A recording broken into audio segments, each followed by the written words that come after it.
To the general public, Sugar Grove was billed as just another government installation supporting the war effort. But beneath the veneer of legitimacy, its concrete walls house one of the most important intelligence facilities in the United States. And exploring the installation post-war, we can discover what exactly they are up to. Surveillance reports on the minor riots, suspected Chinese spies in Mama Dolces, the secessionist Free States, and even cryptid sightings. But perhaps more interesting than these, a series of government-funded research projects, ranging from data exfiltration programs, radiation suppression fields, and neutrino pulse emitters, but the most nefarious project was a secret known only to a few in Sugar Grove. Located in the secure black site beneath the installation, the Somnus Initiative had one goal: to turn abducted Americans into sleeper agents for use in operations on domestic soil. In today's video, we're focusing on Project Somnus and the lives of 5 Americans from various walks of life who became unwilling sleeper agents, going back through the events that took place after their programming and the varied success of each individual. Let's get started.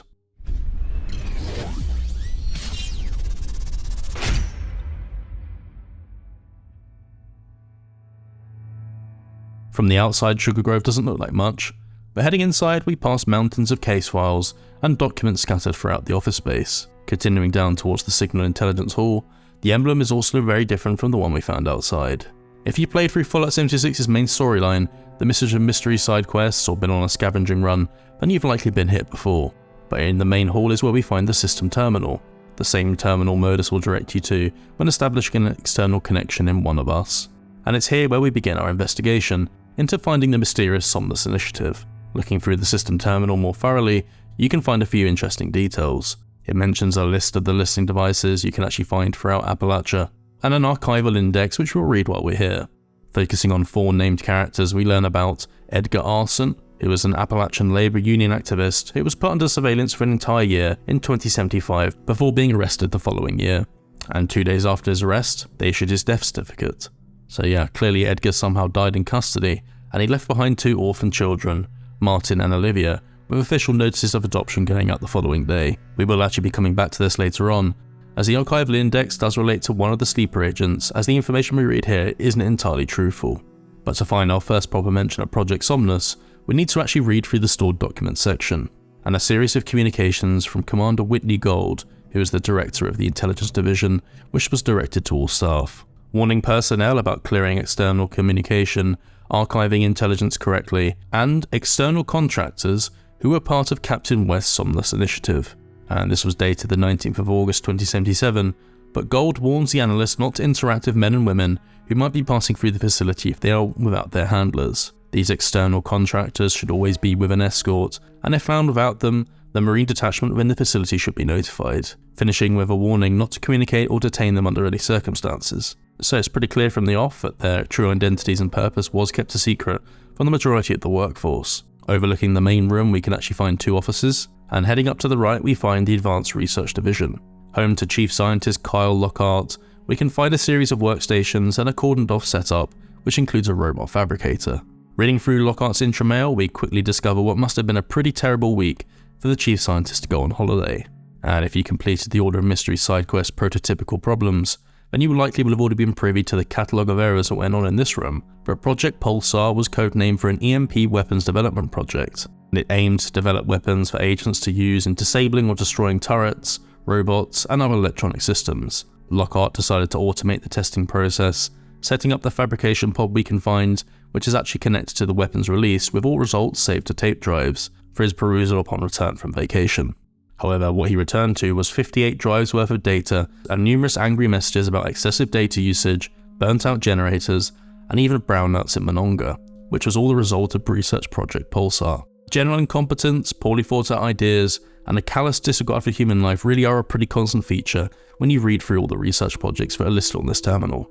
Project Locust's objective was to develop a self-directed vertibot swarm capable of, and the keyword here is, covertly accessing enemy installations. The results section unsurprisingly highlights that vertibots equipped with Locust technology would still approximately be the size of a consumer sedan, so yeah, not very covert. And Project Spotlight wasn't much better. A neutrino pulse emitter designed to remotely scan enemy installations to reconstruct an internal map. Of course, it wasn't tested on an enemy installation, but instead was tested on a civilian office building, resulting in multiple casualties caused by a sudden mass psychotic episode. Any mention of Project Somnus is noticeably absent, however, and it's a similar story in the other office, as Commander Gold's terminal contains a series of surveillance reports and a single entry entitled Project Somnus, which is actually blank with an error message. So how do we find the black site, and where is the key located? To locate the key, we actually need to check out the server room and head to the back left.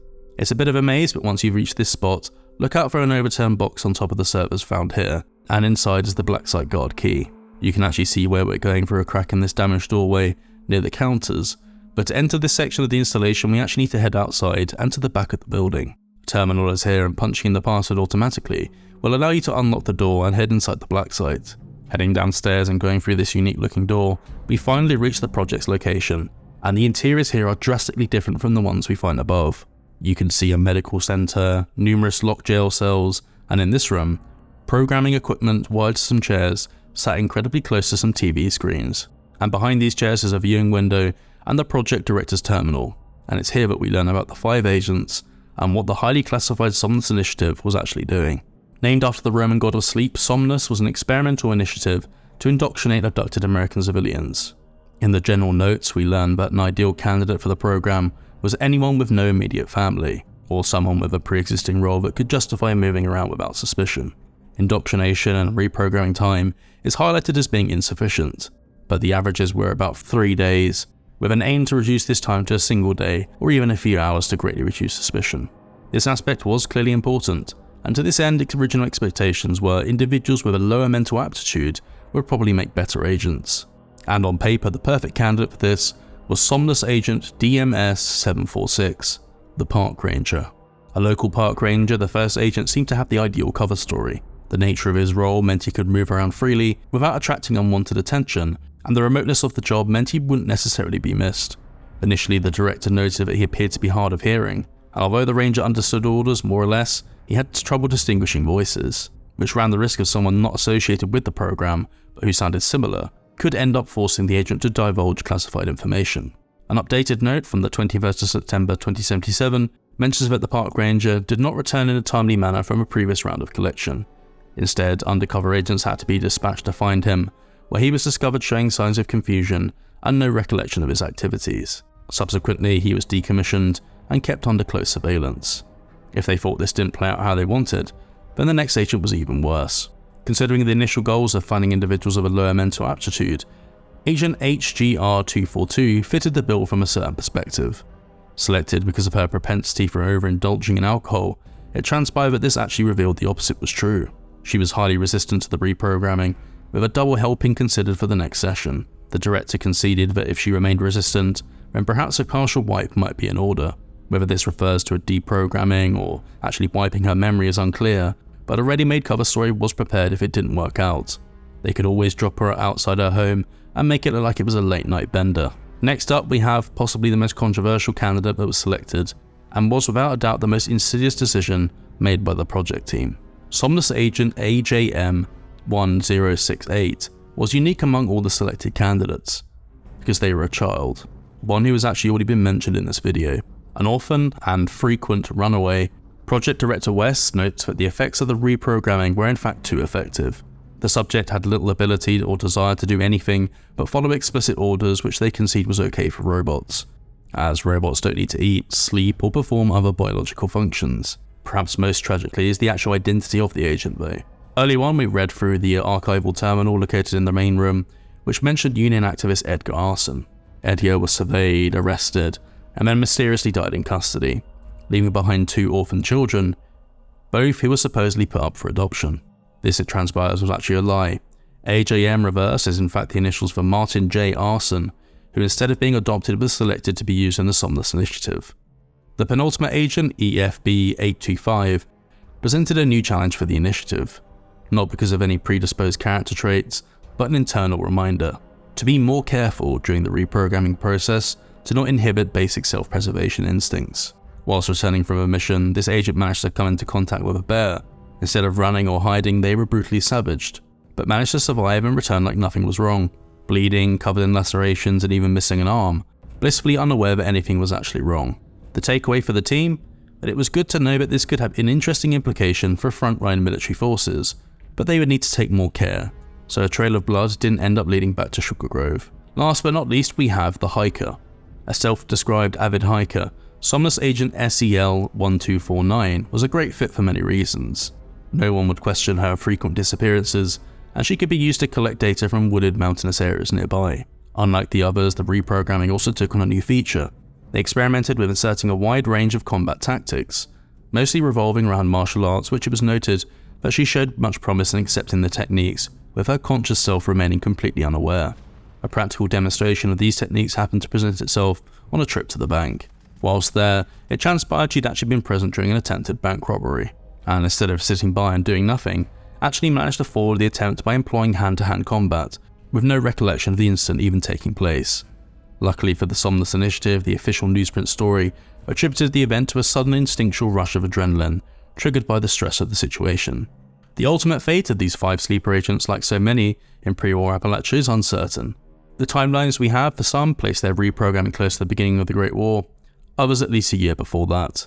Depraved pre-war companies and government-funded experiments are nothing new in the Fallout universe, so ultimately you could say that Sugar Grove did end up just being another government installation helping the war effort.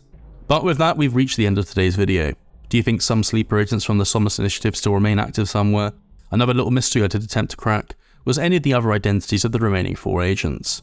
The designations and background information, perhaps reading them to be characters we know from elsewhere. Let me know in the comments if you have any theories. If you enjoyed this particular video, please consider subscribing to help the channel grow. We consistently upload a variety of Fallout 76 content, everything from camp build showcases, data mines, tutorials to lore videos and event guides, so turning on the bell icon is definitely the best way to stay up to date. But with that said though, I'm off. Thank you for watching and we'll see you in the next one.